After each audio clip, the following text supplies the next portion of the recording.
Welcome back everyone. আমি Saptaparni from বায়োলাইভ। আশা করি তোমরা সবাই খুব ভালো আছো।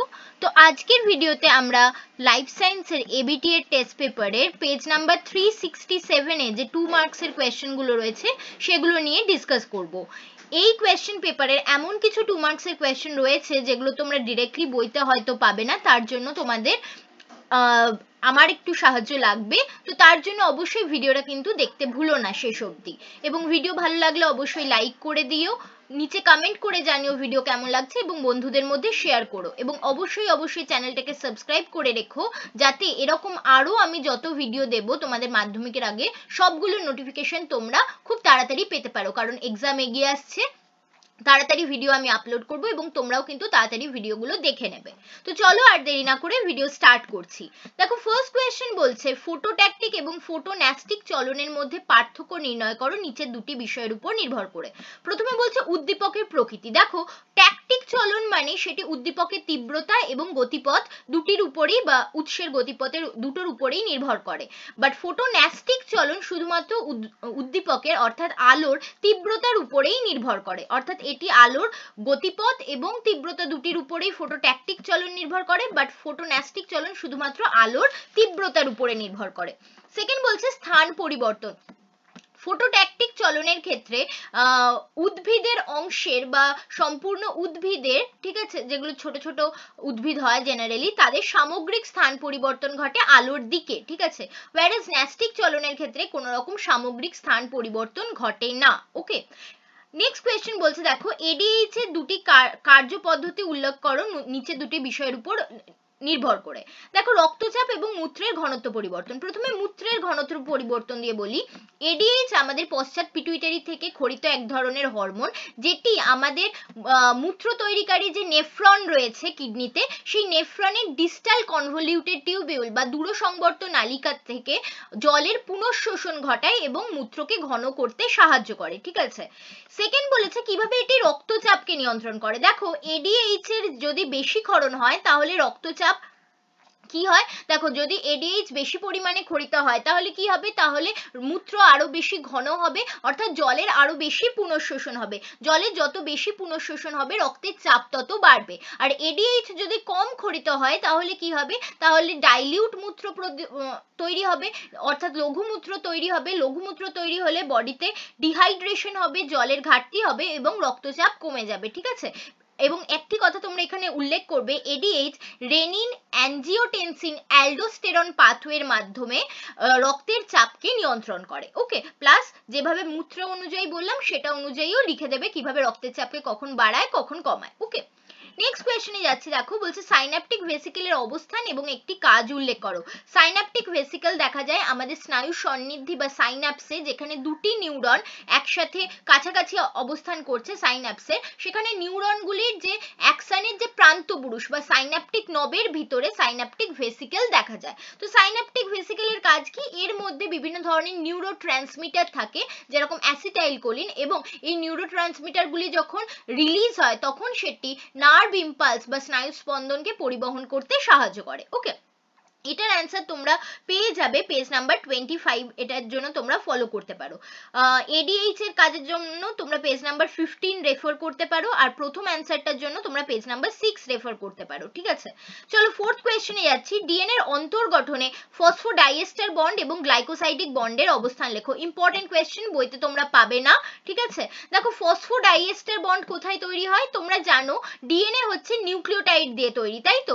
নিউক্লিওটাইড মানে কি, নিউক্লিওটাইড মানে হচ্ছে ডিঅক্সিরাইবোজ সুগার। এটি হচ্ছে ডিঅক্সিরাইবোজ সুগার যার 1 নাম্বার কার্বন, এটি হচ্ছে 1 নাম্বার কার্বন, এখানে নাইট্রোজেন বেস লেগে থাকে। 2 নাম্বার কার্বনে থাকে শুধুমাত্র হাইড্রোজেন গ্রুপ, ঠিক আছে। 3 নাম্বার কার্বনে থাকে OH গ্রুপ। ওকে, OH গ্রুপ। তারপরে এটা হচ্ছে 3 নাম্বার কার্বন, এটি হচ্ছে 4 নাম্বার কার্বন উপরে, এবং এখান থেকে আরেকটি কার্বন বেরোয় যেটি হচ্ছে 5 নাম্বার কার্বন। এই 5 নাম্বার কার্বনে লেগে থাকে ফসফেট গ্রুপ, ঠিক আছে, ফসফেট গ্রুপ, এবং এখানে থাকে একটি অক্সিজেন। তোমার ডিঅক্সিরাইবোজ শর্করার এই গঠন, যার 1 নাম্বার কার্বনে লেগে থাকে নাইট্রোজেন গ্রুপ। এই যে 1 নাম্বার কার্বনে নাইট্রোজেন গ্রুপ লেগে থাকে সেইটি হয় গ্লাইকোসাইডিক বন্ডের মাধ্যমে, ঠিক আছে। অর্থাৎ ডিঅক্সিরাইবোজ শর্করার 1 নাম্বার কার্বন এবং পিউরিন নাইট্রোজেন বেসের ক্ষেত্রে তার 9 নাম্বার নাইট্রোজেন অর্থাৎ C1N9 বন্ড দেখা যায় তোমার পিউরিনের সাথে ডিঅক্সিরাইবোজ শর্করার যে গ্লাইকোসাইডিক বন্ড সেটার ক্ষেত্রে, আর পিরিমিডিনের ক্ষেত্রে C1N1 অর্থাৎ এখানে ডিঅক্সিরাইবোজ শর্করার 1 নাম্বার কার্বন এবং পিরিমিডিনের 1 নাম্বার নাইট্রোজেনের মধ্যে বন্ধনী গঠিত হয়। তাহলে এই পজিশনটাতে আমরা দেখতে পাচ্ছি গ্লাইকোসাইডিক বন্ড। এবার ঘটনা হচ্ছে কোথায় তোমরা ফসফোডাইএস্টার বন্ড দেখতে পাবে। ফসফোডাইএস্টার বন্ড দেখতে পাবে এই তো আমার পুরো নিউক্লিওটাইড, এরকম পরবর্তী আরেকটি নিউক্লিওটাইড রয়েছে, এরকম পরবর্তী আরেকটি নিউক্লিওটাইড রয়েছে যার 1 নাম্বার কার্বনে নাইট্রোজেন বন্ড রয়েছে এবং এখানে 5 নাম্বার কার্বনে অবশ্যই ফসফেট গ্রুপ রয়েছে। ওকে, এই নিউক্লিওটাইডটিরও। এবার এই আগের নিউক্লিওটাইডের 3 নাম্বার কার্বনের যে OH গ্রুপ তার সাথে পরবর্তী নিউক্লিওটাইডের 5 নাম্বার কার্বনের ফসফেট গ্রুপের মধ্যে যে এস্টার বন্ড গঠিত হয় সেটাকে বলা হয় ফসফোডাইএস্টার বন্ড, এবং এটি আমাদের ডিএনএ এর ব্যাকবোন তৈরি করতে হেল্প করে, সুগার ফসফেট ব্যাকবোন তৈরি করতে হেল্প করে। ঠিক আছে, তাহলে আশা করি তোমরা বুঝতে পেরেছো ডিএনএ তে কোথায় ফসফোডাইএস্টার বন্ড এবং কোথায় গ্লাইকোসাইডিক বন্ড দেখা যায়। ঠিক আছে, নেক্সট কোয়েশ্চেন বলছে নিউমোগ্যাস্ট্রিক এবং অকিউলোমোটর স্নায়ুর প্রকৃতি উল্লেখ করো।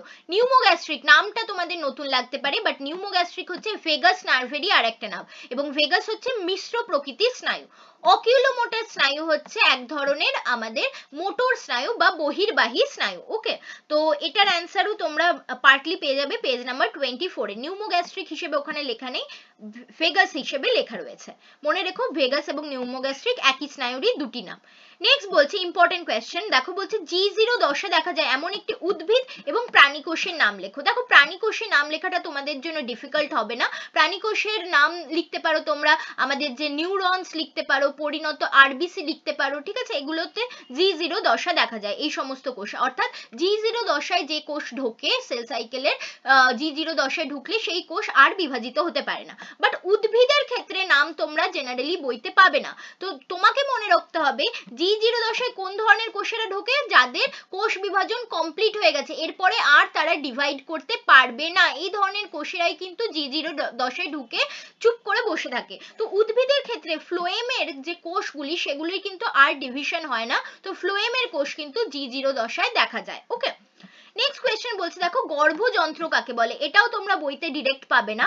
তোমরা কি জানো আমাদের যে ডিম্বক রয়েছে, ডিম্বকের মধ্যে আমাদের ভ্রূণস্থলী গঠিত হয়, সেখানে কি কি দেখা যায়, উপরের দিকে আমরা দেখতে পাই 3টি কোষ রয়েছে, যার মধ্যে মাঝের কোষটি হচ্ছে আমাদের ডিম্বাণু এবং পাশের দুটি কোষ হচ্ছে সহকারী কোষ, এবং মাঝখানে থাকে হচ্ছে নির্ণিত নিউক্লিয়াস, অর্থাৎ দুটি নিউক্লিয়াস মিলে একটি ডিপ্লয়েড নিউক্লিয়াস তৈরি হয়, এবং নিচের দিকে থাকে হচ্ছে প্রতিপাদক কোষ। ঠিক আছে, তো এই যে ডিম্বকের যে ভ্রূণস্থলী তার মাইক্রোপাইলার এন্ড হচ্ছে এই উপরের দিকটা, যে এন্ডে দুটি সহকারী কোষ এবং ডিম্বাণু দেখা যায়। এই যে দুটি সহকারী কোষ এবং ডিম্বাণু নিয়ে যে জিনিসটা গঠিত হয়, এই জিনিসটাকে বলা হয় আমাদের এগ অ্যাপারেটাস বা গর্ভযন্ত্র। ওকে, নেক্সট কোয়েশ্চেন বলছে দেখো অ্যালিল বলতে কি বোঝো, জিনের সাথে এর পার্থক্য লেখো।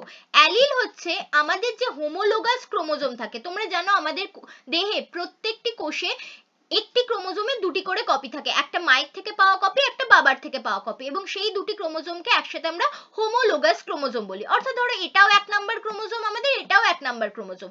এই যে 1 নাম্বার ক্রোমোজোমের দুটি রূপ, ঠিক আছে, হোমোলোগাস ক্রোমোজোম, তারই যে কোনো একটা সাইটকে আমরা লোকাস বলি। লোকাসে কে অবস্থান করে, লোকাসে আমাদের জিন অবস্থান করে, যে আমাদের বংশগতির ধারক এবং বাহক।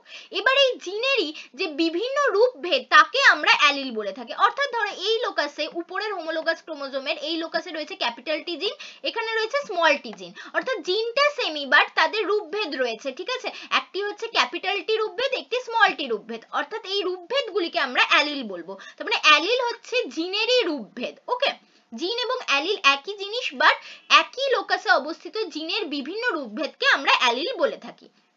তাহলে বুঝতে পেরেছো, এটার অ্যান্সার তোমরা পেয়ে যাবে, এটার সম্বন্ধে একটা ধারণা পাবে পেজ নাম্বার 75 এ সাঁতরার বই থেকে। নেক্সট কোয়েশ্চেন বলছে নিচে প্রদত্ত মটর গাছের বৈশিষ্ট্যগুলির কোনটি প্রকট কোনটি প্রচ্ছন্ন বলতে হবে।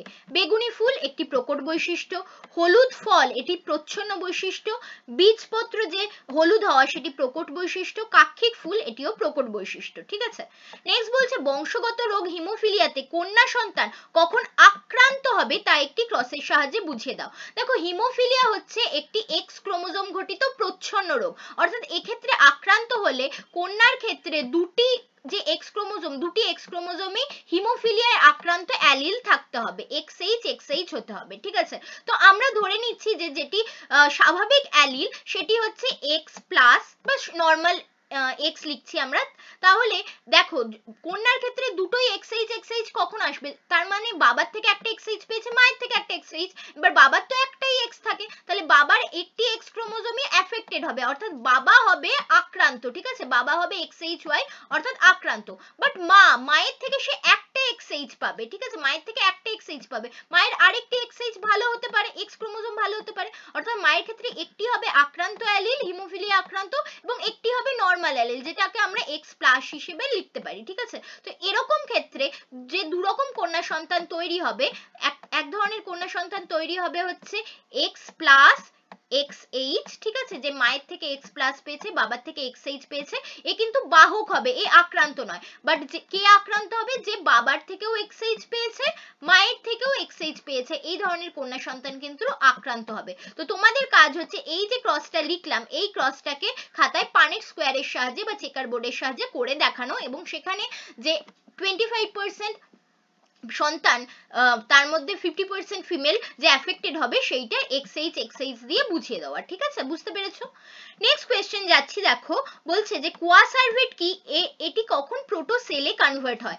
কোয়াসার্ভেট হচ্ছে ওপারিনের মতবাদ, ঠিক আছে, এটা প্রথম লিখবে, কোয়াসার্ভেট হচ্ছে ওপারিনের মতবাদ। ওপারিনের মতে, বিজ্ঞানী ওপারিনের মতে যে হট ডাইলিউট স্যুপ তৈরি হয়েছিল পৃথিবীর জীবন তৈরির প্রথম দশায়, সেই হট ডাইলিউট স্যুপের যে প্রোটিনগুলি সেগুলি আলাদা হয়ে যায় এবং কোলয়েড জাতীয় এক ধরনের দ্বিস্তরী আবরণযুক্ত গঠন তৈরি করে, ঠিক আছে। এই দ্বিস্তরী আবরণের মধ্যে প্রোটিন, লিপিড, কার্বোহাইড্রেট সবই ছিল এবং এই গঠনকে আমরা বলেছিলাম হচ্ছে কোয়াসার্ভেট। এবার এই কোয়াসার্ভেটের মধ্যে যখন নিউক্লিক অ্যাসিড অ্যাড হয় তখন যে আদি কোষ সৃষ্টি হয় তাকে আমরা প্রোটোসেল বলে থাকি। ওকে, তো এটার অ্যান্সার তোমরা পেয়ে যাবে পেজ নাম্বার 95-এ। ওকে, নেক্সট কোয়েশ্চেন বলছে, দেখো নিম্নলিখিত বিষয়গুলির উপর ভিত্তি করে সমসংস্থ সমবৃত্তি অঙ্গের পার্থক্য লেখো। বিবর্তন, দেখো সমসংস্থ অঙ্গে আমরা অপসারী বিবর্তন দেখতে পাই, সমবৃত্তীয়তে অভিসারী বিবর্তন দেখতে পাই।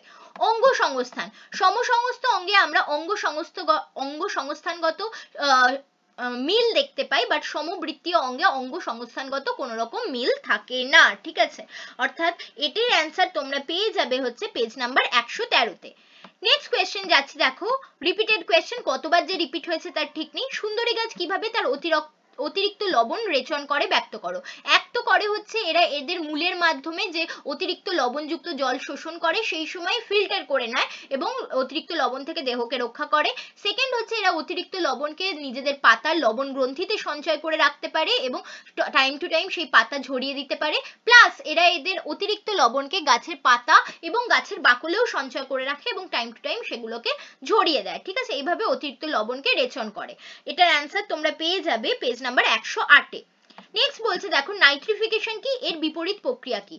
দেখো নাইট্রিফিকেশন হচ্ছে যেখানে মাটিতে উপস্থিত অ্যামোনিয়া প্রথমে নাইট্রাইট এবং দেন নাইট্রেট যৌগে পরিণত হয় থ্রু নাইট্রিফাইং ব্যাকটেরিয়া, সেই প্রসেসকে আমরা নাইট্রিফিকেশন বলে থাকি, ঠিক আছে। তো এখানে তোমরা লিখবে অ্যামোনিয়ার সংকেত লিখবে NH3, তার থেকে নাইট্রাইট যৌগ NO2, দেন তার থেকে নাইট্রেট যৌগ NO3 কিভাবে তৈরি হচ্ছে এবং এই প্রসেসে নাইট্রোসোমোনাস ব্যাকটেরিয়া কিভাবে হেল্প করছে সেটা লিখবে। এর বিপরীত প্রক্রিয়া কি? এর বিপরীত প্রক্রিয়া হচ্ছে ডিনাইট্রিফিকেশন, যেখানে মাটিতে অবস্থিত নাইট্রেট যৌগ বিভিন্ন মাইক্রো অর্গানিজমের সাহায্যে, যেমন হচ্ছে সিউডোমোনাস, থায়োব্যাসিলাস, ডিনাইট্রিফিকেন্স, ঠিক আছে, এদের সাহায্যে কিভাবে অ্যামোনিয়াতে পরিণত হয় এবং নাইট্রোজেনে পরিণত হয় এবং সেটি কিভাবে বায়ুতে মিশে যায়, সেই প্রসেসটি হচ্ছে ডিনাইট্রিফিকেশন, ঠিক আছে। তো এটার অ্যান্সার তোমরা পেয়ে যাবে পেজ নাম্বার 115-তে তোমরা এটার অ্যান্সার পেয়ে যাবে।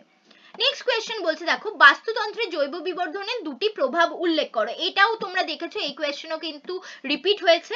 তো এটার অ্যান্সার তোমরা পেজ নাম্বার 120-তে পাবে, যে জৈব বিবর্ধনের ফলে কি হয়, যে কোনো অভঙ্গুর টক্সিক কেমিক্যাল আমাদের যে ইকোসিস্টেম রয়েছে তার ফুড চেনের প্রত্যেকটা ট্রফিক লেভেলে মাত্রায় মানে এক্সপোনেনশিয়াল হারে বাড়তে থাকে, ঠিক আছে, বাড়তেই থাকে। এর ফলে এটা সবচেয়ে বেশি এফেক্ট করে হচ্ছে হায়ার ট্রফিক লেভেলে থাকা অর্গানিজমদেরকে বেশি এফেক্ট করে। ওকে, তো এর দুটি কুপ্রভাব তোমরা লিখতে পারো। মানুষ যখন ধরো ডিডিটি এক ধরনের অভঙ্গুর টক্সিক কেমিক্যাল, সেটা যখন জলের মধ্যে মিশে যায় সেটি ফাইটোপ্ল্যাঙ্কটন জুপ্ল্যাঙ্কটন হয়ে ছোট মাছ বড় মাছের দেহে ধীরে ধীরে তার কনসেন্ট্রেশন বাড়াতে থাকে, এবং সেই ধরনের মাছ যখন মানুষ খাচ্ছে মানুষের শরীরেও কিন্তু এর কনসেন্ট্রেশন বাড়ছে এবং মানুষের শরীরে বিভিন্ন ধরনের রোগ সৃষ্টি হতে পারে। সেকেন্ড হচ্ছে বিভিন্ন ধরনের সিলিকন মার্কারি এই ধরনের যে কেমিক্যাল সেগুলি যখন কোনোভাবে সামুদ্রিক প্রাণীর দেহে জৈব বিবর্ধনের ফলে খুব বেশি পরিমাণে সঞ্চিত হয়ে যাচ্ছে, তখন কি হচ্ছে, এরা যে ডিম পাড়ছে সেই ডিমের যে খোলস সেটি কিন্তু ভঙ্গুর হয়ে যাচ্ছে এবং ডিমে তা দেওয়ার সময় সেই ডিম ভেঙে যাচ্ছে। তো রিপ্রোডাকশনে এদের কিন্তু এফেক্ট করছে। প্লাস বিভিন্ন জলজ প্রাণী যেমন মাছেরা, কোরাল রিফ, এগুলোকেও কিন্তু এই জৈব বিবর্ধনের ফলে উৎপন্ন যে অ্যাকিউমুলেটেড যে টক্সিক এলিমেন্ট সেগুলো কিন্তু এদের লাইফস্টাইলকেও কিন্তু ধ্বংস করছে, লাইফ সিস্টেমকে ধ্বংস করছে, লাইফ সাইকেলকে। নেক্সট কোয়েশ্চেন বলছে দেখো বিশ্ব উষ্ণায়নের প্রভাবে উষ্ণায়ন কিভাবে জীববৈচিত্র্যের উপরে প্রভাব ফেলছে লেখো। দেখো বিশ্ব উষ্ণায়নের ফলে কি হচ্ছে, পৃথিবীর তাপমাত্রা যে গড় তাপমাত্রা তা বেড়ে যাচ্ছে, তার ফলে বহু জীব কিন্তু এক্সটিংক্ট হয়ে যাচ্ছে, মারা যাচ্ছে, ঠিক আছে, সেটা তো একটা কন্ডিশন। সেকেন্ড হচ্ছে বিশ্ব উষ্ণায়নের ফলে পৃথিবীর যে জলচক্র সেটি কিন্তু তছনছ হয়ে যাচ্ছে, এবং যার ফলে গরমে অতিরিক্ত গরম এবং বর্ষাকালে অতি বর্ষা দেখা দিচ্ছে, যার ফলেও কিন্তু জীববৈচিত্র্যর ধ্বংস হচ্ছে, ঠিক আছে। তো এটার অ্যান্সার তোমরা পেয়ে যাবে পেজ নাম্বার 135-এর, তোমরা এটার অ্যান্সার পেয়ে যাবে। লাস্ট কোয়েশ্চেন যাচ্ছি দেখো page number 130, sorry, last question cryopreservation কাকে বলে। এটার অ্যান্সার তোমরা সাঁতরার বইতে পেজ নাম্বার 135-এ পাবে। ক্রায়োপ্রিজারভেশন হচ্ছে এক ধরনের ex-situ সংরক্ষণ পদ্ধতি, যেখানে 0 ডিগ্রি সেলসিয়াসের নিচে অর্থাৎ -196 ডিগ্রি সেলসিয়াস তাপমাত্রাতে লিকুইড নাইট্রোজেনে, তরল নাইট্রোজেনে বিভিন্ন ধরনের কোষ বা কলাকে সংরক্ষণ করা হয়। কি কি ধরনের কোষ বা কলাকে এখানে সংরক্ষণ করা হয়, যেমন ধরো উসাইট হতে পারে, টেস্টিকিউলার টিস্যু হতে পারে, ঠিক আছে, বীর্য হতে পারে, উদ্ভিদের ক্ষেত্রে তার গাছের বীজ হতে পারে, তার যে ভ্রূণ হতে পারে সেগুলোকে কিন্তু সংরক্ষণ, বা পোলেন হতে পারে, পরাগরেণু হতে পারে, সেগুলোকে সংরক্ষণ করা হয়। এটি একটি ex-situ পদ্ধতিতে সংরক্ষণ পদ্ধতি, ঠিক আছে। তো এই ছিল আমাদের 17টা কোয়েশ্চেন। এখানে দেখলে তোমরা এমন কিছু কোয়েশ্চেন ছিল যেগুলো তোমরা ডিরেক্ট বইতে পেতে না, বাট আমি সেগুলো তোমাদের জন্য সলভ করে দিলাম। ভিডিও আশা করি তোমাদের ভালো লাগবে, ভালো লাগলে অবশ্যই একটা লাইক করতে ভুলো না, কমেন্ট করে দিও, এবং অবশ্যই ভিডিওটাকে বন্ধুদের মধ্যে শেয়ার করো, এবং অবশ্যই চ্যানেলটাকে সাবস্ক্রাইব করে রেখো এরকম আরো ভিডিও পেতে। এবং এ ধরনের যত টেস্ট পেপার সলভিং এর ভিডিওগুলো রয়েছে 1 and 2 মার্কের এবং সাজেশন ভিডিও, সেগুলো সব তোমরা পেয়ে যাবে আমার চ্যানেলের মাধ্যমিক টেস্ট পেপার সলভিং 2024 প্লেলিস্টে, যেটার লিংক আমি এরপরে দিয়ে দেবো ভিডিওর লাস্টে। সেটা কিন্তু ফলো করতে ভুলো না, চেক করে নিও, ঠিক আছে। Thanks for watching and happy learning.